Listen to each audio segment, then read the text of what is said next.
Hello, welcome to another episode of Sonic Lab. This is one in a series, a special where we're looking at in-depth features of Steinberg's Cubase 7.5. I'm Nick Batt, editor of SonicState.com. And I'm Gaz Williams, a bass player and music producer. Right, in previous episodes, we've looked at the tempo detection, which allows musicians to play, record freeform into Cubase, and then have the grid conform to their tempo, which is a very liberating experience. And also, we looked at the chord track, and the chord track's a way that you can create new song structures. And affect the melodic content and change the harmonies. Yeah. Very powerful stuff, well worth looking at. Do check them out. In this episode, we're going to look at track visibility. Ooh. Not the most sexy of subjects, but very, very useful in terms of workflow. Okay, so we're going to look at the screen here, and track visibility was introduced with 7.5 and may not have particularly set pulses racing, but when you actually apply it to your workflow, it can have an incredible effect of being able to make it both easier to navigate big projects. Well, it actually makes it more enjoyable to work with because, you know, you don't get lost so easily. You can just see what you need to see. So, looking at the screen, our inspector, which has been there for a long old time in Cubase, has now gained a new tab called Visibility. So we click on the Visibility, and in a simple way, we can see the kick. If I just was to click it off, we can just... it disappears. So that's a list of all the tracks on the left-hand side that we've got in the arrangement, yes, right? Yeah, you know, so you can just choose what you want to see, turn them on and off. Now, okay, that's very good, but there's a lot of implementation of this visibility that makes it really interesting. For instance, we can, well, I mean, I could just, if I was to click on a folder track and turn it off, see all the drums just go off in one go. And that's purely visibility, they're still going to play, right? That's right. So if I play the track, drums are still playing, it's just... we're not looking at them. Yeah. So that's really cool, but it becomes more interesting when you integrate it with the mix console. So the mix console, which is a Cubase 7 feature, now we can synchronize the visibility from our arrangement window with our mixer window. And that's really cool because it means that, you know, rather than having to pan through lots of tracks on our mixer, we can actually go, well, let's just jump back to our arranger and I'll say, I'm going to select the kick and the bass guitar, you know, which is something you might often want to do if you're making little edits. Now that's something that you do have to enable, and you do that by clicking up on the top here. I'll just zoom in here. And look, I've synchronized project and mix console. These are effectively separate windows. Exactly. Right.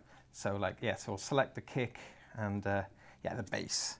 And then by calling up the mixer, and now I'm going to only see those tracks. Yes. So now we've got only those tracks on the mixer and only those tracks on the arrangement. That's right. Okay. And I've set up shortcut keys. They're not standard, but it's well worth doing. You set one up to go show only selected tracks and another one to say show all tracks. So we can toggle that between show all tracks, show only selected tracks. And you can see how the mix console and the arrangement window are perfectly synchronized. So that's really useful when you want to just cut down your visual clutter and only see what you need to see. Right, gotcha. Now this is also extremely useful if you're working with a control surface where if you've got like a fader bank, now they're usually grouped in banks of 8. Yeah. And like say I wanted to adjust something that was... Channel 1 Channel and something 92. Yes. yeah. Right. You know, you'd be having to scroll through things. Now, on the desktop, we've got AC7 Core, which is like a Mackie emulation running on an iPad. And we can see how that is also following our... Right, so we're showing all tracks. We've showing got all tracks. all of them. Then we're coming back to our... It was the kick and the bass. Yeah. And there they are. Yeah. So that means we can focus on them more carefully. Yeah, and then, you know, we were just adjusting them. And it, yeah, of course, it shows on the screen. Yeah. This is interesting. I mean, there was something, I don't know if people remember back in the day, we reviewed the Lemur, and it was something called Dexter, which is very specifically for controlling a DAW, right. And that allowed you to track filter and set up groups of faders. So it made this exactly this kind of thing, but I'd never seen it anywhere else. I think you can do it in Pro Tools a bit, can't you? Right. Not so sure, but so yeah. Can you set up presets? Yes, you can. That's great. I'm glad you said that because right. So what we'll do here is, well, if I was to click on the drums, for instance, and which is the folder for drums. The folder right? for drums, right. and use my toggle, we can see how just selecting the drums just instantly gives us our selection. So now, okay, now that might make sense. So I come up to configurations, click on configurations, create configurations, and I'm going to just name that drums, which makes sense. Okay. So now in my configurations, I've got drums, but let's make some other ones now. So let's say we've got a little drum machine in there as well, haven't we? So yeah. So okay. So we'll come to our drum machine. We'll select the drum machine, and we'll select the drums as well. So we'll have. So let's just show that. Right. So we've got those two. Then we can set another. Yeah, and then we'll create that, and we'll call that all drums. Okay. Right. So now we can toggle between sort of just regular drums and all our drums, and of course jump back to everything. Right. So again, that's all synchronized to our mix console. So you can see so quite often when you're working on a mix, for instance, you just want to go, right, I need to focus on the kicks, or let's just have all the vocals or the guitars, and moving around and making those work. You can specifically sort of target your hardware and your visual cues to exactly that. Can you recall those presets on key commands, and if you wanted to set it up so that's all automatable? So you set, right. So that's, I mean, that's what I've done here with some shortcuts. But of course, you could set your, you can set everything to key commands, including some of the agents. Now, the agents are a little bit more of an advanced aspect of the configuration. If I click on this little house-looking thing here, and it sort of says track visibility agents. So if I click on them, we can see what some of these agents actually are.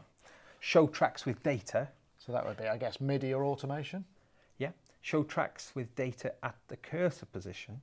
So if you had, if you're working on a huge, big project, it could be like maybe a soundtrack or something, and then it will just show you where the cursor is. And you can map that to a shortcut key, so you can see how you can only be looking at wherever the cursor happens to be. Particularly if you've got an arrangement where the number of track counts changes over time, or the density of material tracks changes over time, right? Exactly, yeah. So that's good. You've got a thing called advanced agents as well. Advanced agents, some of the examples of that can be, wow, gets a little bit they're more like complicated. I mean, effectively, it's almost just like a kind of database of filters, effectively, right? Yeah, and like you can see there, show tracks containing drum in the name. So you can. Oh, so you can do things for like searching or tracks with bass in the name, or for instance. Yeah. Can you create your own? Yes, you can in the project logical editor. So you go into that. We won't go into that now, but should you have specific requirements with the visibility, there's no end of possibilities. Right, so highly configurable. Exactly, yeah. Yeah, so that's the visibility, some of the applications of the visibility. I mean, I can see how that'd be, like we say, very useful, particularly in modern productions where you've got lots of audio, you've got tons of MIDI, particularly with like EDM and dance stuff, a lot of pop productions, or just mixing album tracks where there's enormous numbers of tracks. That's going to be really helpful in terms of just navigation. I mean, you've been doing that, this one of the reasons you're here is because you've been using Cubase in this exact environment. Yeah, on some projects with literally over 100 tracks, and so I found this a very liberating way of working, and I can jump around the projects. And does it actually open up the functionality of control surfaces? Because this is the thing I've always found with physical controllers. Yeah. Trying to map them to what you want is part of the big problem, if you don't have to jump around so much. Yeah, it really is. It really works really well. I've got just a little 8-track fader bank, and it's made that so much more useful. Right. But just literally just choosing what the elements are that I want to mix. And what about if you're wanting to edit waveforms, and for instance, does that help in the same way? I suppose? Yeah, it would absolutely. So, like if we were maybe making some drum edits, select the drums and just So yeah, so it's because it's just making the screen. So it's mixing and editing. The benefits certainly would would come to the fore. I'm just going to jump to the mixer, and one of the things in the mixer is the mixer lets us filter track types, so we can sort of turn whole groups on and off. We can turn audio channels off. You've been able to do this in previous versions as well. But the track visibility thing, though, just takes that idea and just takes it into... I guess what you could do there is if you could open another window and filter that mixer, then you could have maybe just record enabled inputs or something like that, so you can see what's going on. Yeah, and I do tend to do that. I might dedicate the mix console 2 to only my audio inputs. And That's what you've got there, isn't yeah, it? yeah, well, actually, no, that's just because it's showing them all starting from the left. Okay. But if I was to turn off all channel types and just leave on input channels, and then that would show. That's particularly useful for recording, I'd imagine. Yeah. I noticed there's a load of metering across the top of that other console window. That looks interesting as well. Yeah, now that's something, if we look here, these little windows, which are a fairly new thing in Cubase, these setup windows, if you click this, it gives us a chance to turn on the channel overview. The channel overview, if I was to play the track, we can see all the active, and just by clicking on those faders, we'll actually move the mixing desk so around. you can quickly see what's happening on the meter and then jump to that channel just by clicking on it. That's another useful navigation. Yeah. So if you saw a particularly hot channel, for instance, if you clicked it, then it's going to move the focus of the mixer to what you've clicked on. Now, one thing I noticed there, we are actually running an instrument track here. It's a groove agent. Let's just solo it. Just playing this repetitive loop. And in previous versions of Cubase, the restriction of using an instrument channel would be that you would only have one audio track. So if you had like a multi-out, like more multi-timbral VST instrument, then really you would want to host that in the rack and then have a MIDI channel to address that rack. Right. But now you can actually have instrument tracks with multiple outs as well. Okay. Which is quite cool. I'll just show you that. So I'm going to open up the rack. So previously, the rack was just used for hosting non-instrument. You wouldn't.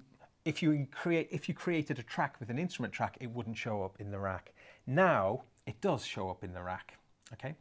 So track instruments, we can see here. If I had rack instruments, as they were called in the past, I haven't got any in this project. They would be below. Track instruments are above. And the groove agent that we're running, over here, there's a little icon, and I activate outputs. And we can see here you can turn on and off outputs. Up to 16 for that. Yeah, right. yeah. And it's really nifty in that those outputs, we're looking at, that's the groove agent here. Yeah. But then on the mixing desk. So we've got all our outputs running there. Yeah. We're not using all of them though. No. Can you kind of resize it so that we don't use them all? Yeah, exactly. So if I open up the rack again here, and I can just turn them off and we can see them go off there. Right, so we just cut it down to the number of outputs we actually need. Yeah, yeah. And then presumably you can process each of those outputs with a bunch of EQs or plugins or whatever. Yeah, the channel strip, the new channel strip, which is introduced in Cubase 7, is there available on all your outputs. Right. You know. So I can see, just while these are the sort of perhaps the non-sexy aspects of a major update, but actually, in terms of workflow and using it in the real world, this is definitely a big help. Yeah, absolutely. And as I say, working on these big projects I've been working on, it's sort of like, rather than being overwhelmed by them, you feel like you're in control of the project, and that's, priceless, really, to your workflow. Excellent. And to your sanity as well. yeah. Managing big projects is quite a headful, shall we say. Yeah. And particularly when you're tying it in with a controller, that means you can actually utilise those much more efficiently. Yeah, definitely. Okay, so that pretty much wraps it up for this episode. Once again, if you want to see what other stuff we've been showing on Cubase, as at the top of the show, we said we've got the tempo detection and also the chord track. Please do check them out. And if you want to stay informed about what we're doing here on Sonic State, subscribe for goodness sake. YouTube allows you to subscribe and then you'll just be informed as it happens. So that's pretty much it for this time. Thank you very much, Gaz, for joining us, and we'll see you next time.